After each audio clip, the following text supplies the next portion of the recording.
Comment être heureux? On ne peut pas faire plus vaste comme question, je crois.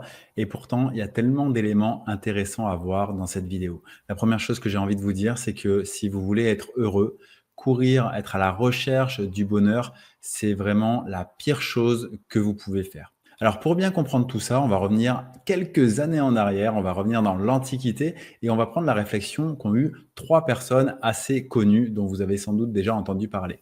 Déjà, on a Épicure qui nous a dit que c'était facile d'être heureux, il suffit de ne pas souffrir. Pour Épicure, la réalité du bonheur, en fait, c'est tout simplement de ne pas souffrir. Donc, si on est en vie et qu'on n'a pas trop mal, ben, c'est bon, en fait, on est heureux. C'est aussi simple que ça. Après, on a Aristote qui vient faire la différence entre deux éléments. C'est la différence entre le plaisir et le sens. Et là, on commence à toucher quelque chose de plus complexe parce qu'effectivement, à quoi on rapporte le bonheur? Est-ce que être heureux, c'est être dans le plaisir ou est-ce que c'est avoir du sens dans sa vie, par exemple? Et donc là, on peut déjà opposer deux choses.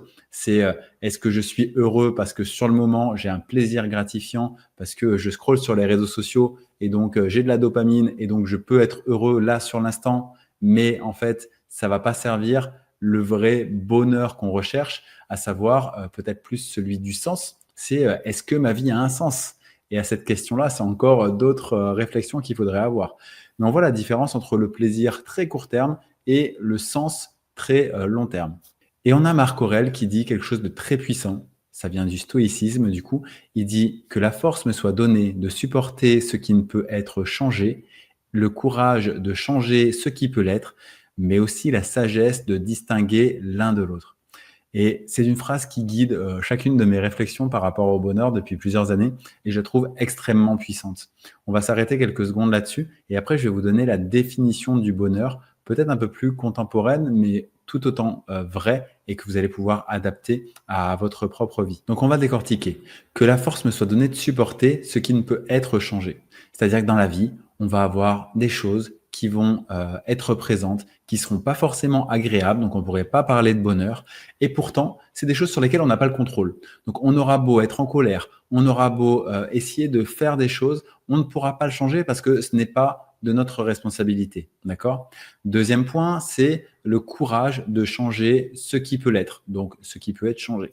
Et donc là, ça devient beaucoup plus intéressant parce qu'on voit qu'on peut avoir un certain contrôle ou un certain pouvoir sur des actions, même si on ne maîtrise pas tout, mais que le fait qu'on agisse ou qu'on réagisse d'une façon plutôt qu'une autre va nous amener vers un résultat différent. Et donc là, on sera déjà dans le contrôle de quelque chose, donc c'est beaucoup plus facile de diriger ce contrôle dans la direction dans laquelle on veut aller. Et enfin, la sagesse de distinguer l'un de l'autre, bah, finalement, c'est ça la clé de tout. C'est quelle est notre réaction par rapport à ce qui se produit dans notre vie. Parce qu'on va tous avoir, ou on a tous déjà eu des choses négatives dans notre vie ou qu'on peut prendre comme négatives. Mais si on cherche à combattre quelque chose sur lequel on n'a pas de contrôle, bah là, on va être de plus en plus dans le malheur. Parce qu'on va chercher une solution à quelque chose sur lequel on n'a pas d'action possible. D'accord? Donc cette sagesse de distinguer l'un de l'autre, elle est vraiment essentielle pour se battre contre des vraies choses, pour essayer de passer notre énergie à des endroits où on peut avoir des résultats, d'accord? Et donc ça change tout.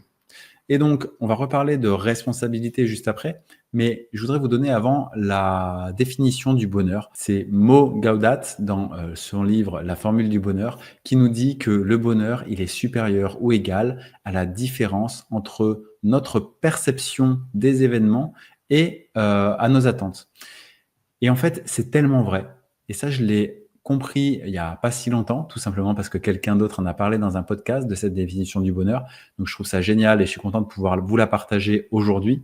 C'est que finalement, quand on a des attentes qui sont hautes par rapport à un événement qui va se passer, ben, en fait, il se passe deux choses. Soit ce qu'on voulait vivre est encore plus génial que ce qu'on pensait, et donc là, on est super heureux. Soit c'est en dessous de ce qu'on pensait, et finalement, on est déçu, alors que le truc est pourtant potentiellement très bien.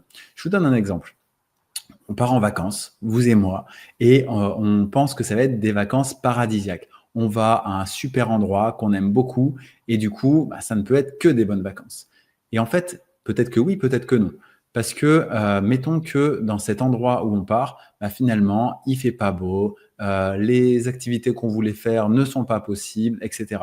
Si on avait des attentes dingues en se disant il faut qu'on ait fait ça, ça, ça, ça, ça, et donc le voyage se sera bien passé, et que finalement on n'a pas pu le faire parce que les conditions n'étaient pas réunies pour pouvoir le faire, ou qu'on s'est cassé la jambe, ou peu importe, il peut se passer plein de choses, ben finalement on va se dire que c'était un voyage pourri, et donc qu'on est malheureux, et donc c'est l'inverse du bonheur, ok? Parce que nos attentes étaient plus hautes que ce qui s'est passé.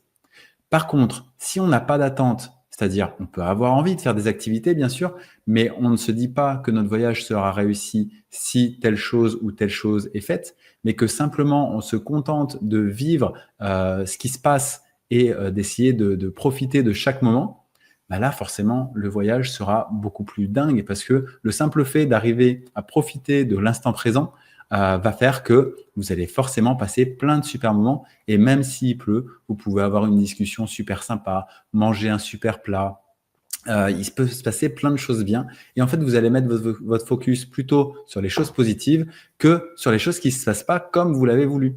Et le truc, c'est que ben, la météo, c'est pas quelque chose sur lequel vous avez le contrôle. Donc, on en revient à ce que nous disait Marc Aurèle, c'est qu'en fait, il faut avoir cette sagesse de savoir que ce n'est pas dans votre contrôle de savoir quelle sera la météo pendant votre semaine de vacances.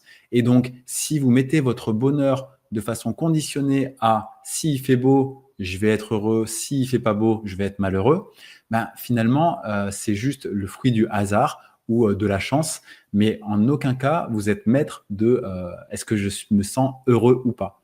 Donc intervient ici la responsabilité que vous devez avoir dans ce bonheur. Parce que si vous recherchez le bonheur, je pense que c'est plutôt normal de chercher à être heureux plutôt que de chercher à être malheureux. Mais cette recherche du bonheur excessive, si on essaye de chercher partout du bonheur, ben finalement, on va avoir des attentes par rapport à des choses sur lesquelles on n'a pas toujours le contrôle, et on va être déçu la plupart du temps. Alors que si on prend cette responsabilité de déjà se dire sur quoi j'ai du contrôle et qu'est-ce que je vais mettre en place, et bien sûr, on peut avoir des objectifs, mais que notre bonheur ne soit pas conditionné à l'atteinte de cet objectif, ça change tout. Vous avez sans doute entendu également que l'important, c'est pas uniquement l'objectif, le but, c'est également le chemin pour arriver à cet objectif. Gravir une montagne pour avoir le super panorama, c'est génial. Mais peut-être que vous allez mettre 3 heures à arriver en haut de la montagne et que le panorama, vous allez le regarder que pendant 5 minutes.